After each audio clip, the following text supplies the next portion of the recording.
Alright guys, back with another video. So Mark Nixon just posted this on X a little while ago, and it says, Mark Carney just admitted the consumer carbon tax, the one that punished you for going to work, for heating your home, for feeding your family, did absolutely nothing. There's no way he really said that, is there? Well, let's have a look and then we'll find out. If you look at the emissions reductions that come from the consumer carbon tax alone, it's about 6%, of the overall emissions reduction. So it's something, but it's not very much.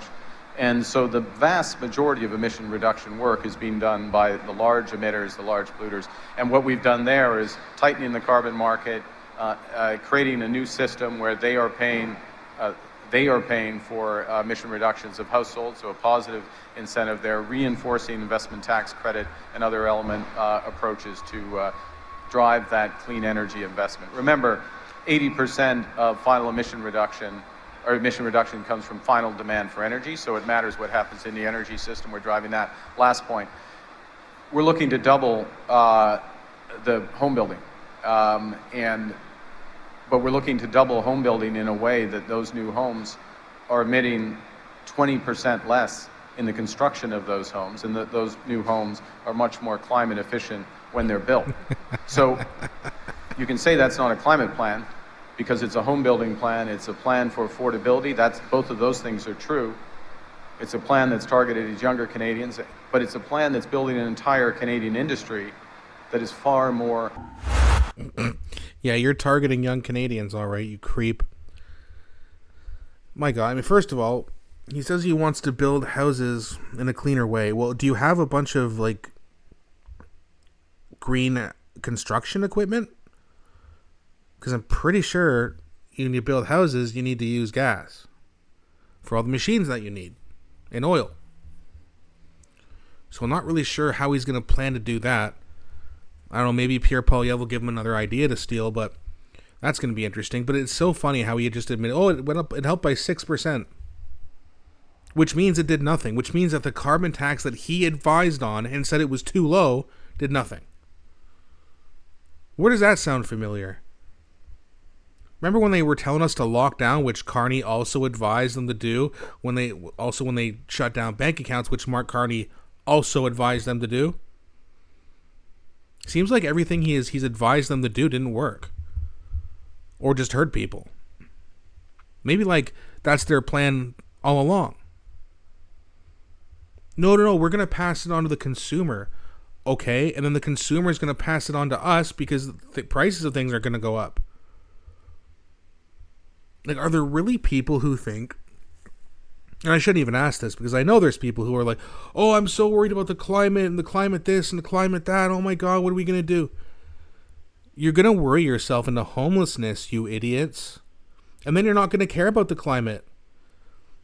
Trust me, when you're pitching a tent somewhere in February, you're not going to care about the climate. You're going to be worried about your future, which you're going to vote to destroy. My God, it's the same people who are trying to fearmonger this crap are the same people who are emitting the most amount of carbon. Flying around on private jets. A convoy of SUVs, not electric SUVs, following them everywhere they go. They're the biggest carbon emitters we have. Not to mention those celebrities who are saying the same thing. Oh, the water levels, guys. California's going to be underwater. Where do they invest money in their property? California. Malibu, on the beach. They think that it's going to be underwater, but they've invested money into massive amounts of property there. Does that make sense to you? Maybe they're just trying to scare you. And that's what they do. And they know they've found out during COVID. All you have to do to scare people away from taking, you can scare people into taking all their shit. You can take their rights, you can take their money, you can shut down their bank accounts. They'll worry that they'll vote to be homeless.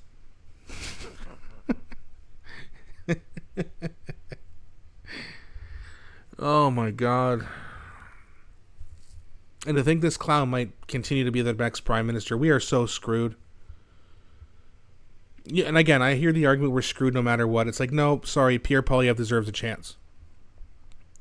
Liberals have had a chance for the last 10 years. Everything that sucks got worse. It's unbelievable. I truly can't believe that this guy's appealing to anybody. But he is, because this is Canada. For now. But we'll see, I guess. We'll see what other failed policies he has if he wins. And again, I'm going to remind people, if you know young men, blue-collar men especially, they're the ones who stay home the most. They need to show up this time. They showed up in America.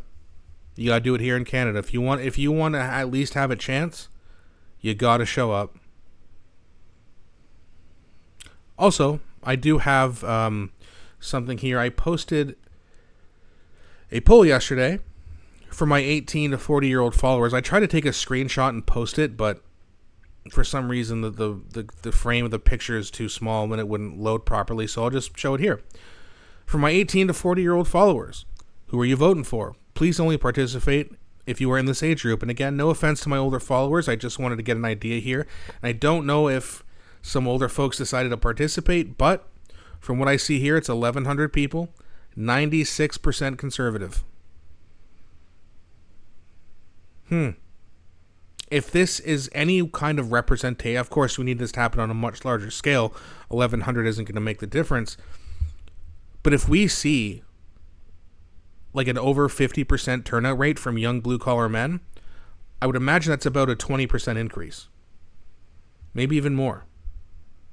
That could be enough to switch things around. And hopefully, again, young men, if you're listening to this, or if you're older and you have a son, you have a nephew, you have someone who's in the trades, and again, not trying to be like ageist or sexist, I'm just saying that if young blue-collar men stay home, we're in big trouble. Because they're pissed off. And if they think that Pierre's not going to help, I mean, that's their opinion, but at least give them a chance. Because if you don't, if you stay home, the Liberals have a better chance of getting in, and then we're all screwed. I'm not trying to be a fearmonger, let's just be honest. We're going to have a lot more and a lot worse of what's been happening in the last 10 years if this clown Mark Carney gets in here. This is going to be bad. So share, please don't forget to like and subscribe, as it really helps me grow and I can get my message out to even more people. Thanks again so much for watching, and I'll be back shortly with a new video.